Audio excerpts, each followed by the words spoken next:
You've got quite a gathering here to talk about what's going on with the border. When you look at the concerns that you have from your organization, where do you start? You start at the border. You really have to take people down here. We've been doing this now for the past year. This is actually our fourth border trip. We did 3 in McAllen last year, 1 in Yuma, so sorry, our fifth border trip. And to show people really what's happening, and it's a very multifaceted issue, as we'll be talking a lot about. You've got the border issue, and you also have immigration, right? You've got permanent immigration, you also have seasonal immigration. And what we have right now is an administration that is not doing anything right. Well, clearly, I mean, the number of people coming across the border illegally has gone up 8 times.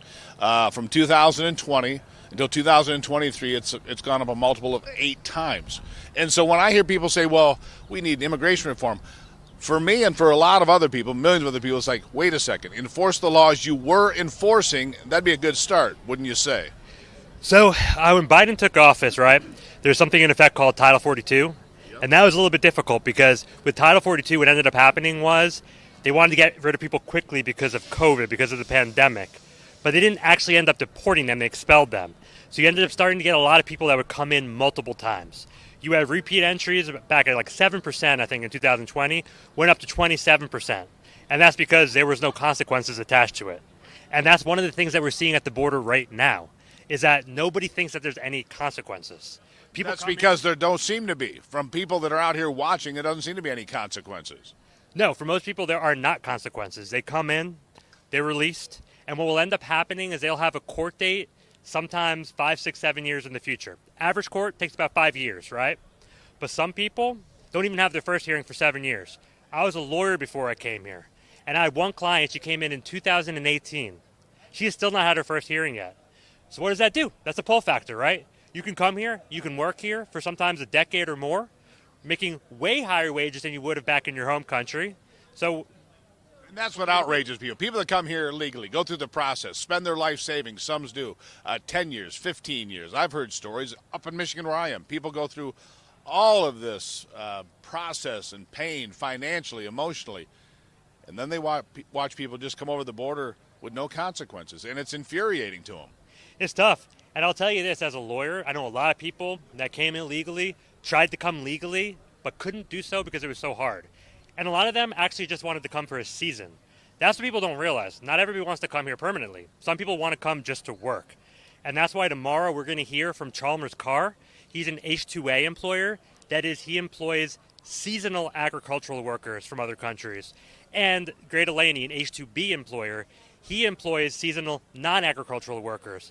They'll talk about just how hard it is to hire people. It can cost $10,000 for one application, and the Biden administration has passed some new regulations that have made it almost impossible. So what does that do? What is the point? What is the point of the Biden administration? What is this chaos? It's absolute chaos, whether it's regulations or filling out the forms or the visas that have to be approved and what you have to go through, or just the fact that the border walls are not complete. Why these practices? I can't speak for what's in Biden's mind. Unfortunately, at this point, I don't know if Biden, I hate to say it, I don't know if Biden can speak to what's in his own mind. But what we need... I think that's fair from a lot of people. Yeah, but we need a lot of different things, right? We need better border security, and we need more efficient legal channels, right? Chris Clem, he's a retired Border Patrol chief. Him and I have been going from state to state this past year, talking to people about how we need what he'll term as tall fences, wide gates. The tall fences is border security. We need more personnel.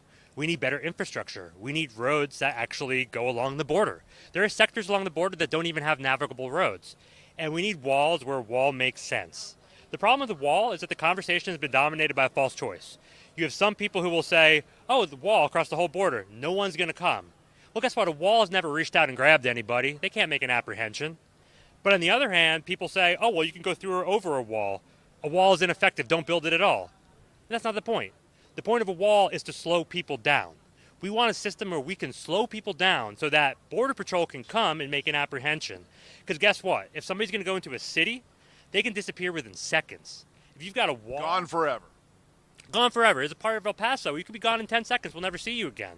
If you've got a wall, or better yet, a parallel wall, and here's an area where I'm going to give Trump some credit. People give him a lot of flack. They say, oh, you only built like 50 more miles of wall. But what he actually did was build hundreds of miles of parallel wall, and he made the wall higher. which made it that much more difficult for people to cross. So we've had 1.7 million gotaways. That is people who have literally just gotten away. We don't know where they are right now, right? Right.